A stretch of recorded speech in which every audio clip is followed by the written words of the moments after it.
கண்ணுங்களா, love பண்ணுங்க, வேணான்னு சொல்லல. தயவு செஞ்சு உங்களை மாதிரியே சிங்கிளா இருக்கிறவங்கள பார்த்து லவ் பண்ணுங்க.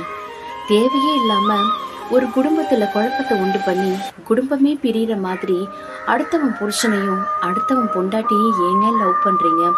இப்போதைக்கு அது உங்களுக்கு சுகமா இருக்கலாம், சந்தோஷமா இருக்கலாம். இதோட பின்விளைவுகள் என்னவா இருக்கும்னு நினைக்கிறீங்க? இன்னைக்கு நீங்க ஆசைப்படுறீங்களே அடுத்தவன் புருஷனுக்கும் அடுத்தவன் பொண்டாட்டிக்கும், இவங்கெல்லாம் ஒரு காலத்துல ஒரு குடும்பத்துல புள்ள புருஷன் பிள்ளைங்கன்னு பொண்டாட்டின்னு சந்தோஷமா இருந்தவங்க. தேவையே இல்லாம அந்த குடும்பத்துக்குள்ள பிரச்சனையா நீங்க போய் நல்லா இருந்த குடும்பத்தை சீரழிச்சிடுறீங்க. இதோட பின்விளைவுகள் என்ன தெரியுங்களா? ஒரு காலத்துல புருஷன் பொண்டாட்டியா வாழ்ந்து அவங்களுக்குன்னு பிறந்த பிள்ளைங்களோட எதிர்காலம் கேள்விக்குறியாகி அந்த பிள்ளைங்க அப்பாவுக்கிட்டையும் போக முடியாம அம்மா கிட்டையும் போக முடியாம கோர்ட்டு கேஸ்ன்னு அலையுதே. இந்த சாபம் உங்களுக்கு தேவையா? வேணா சாமி.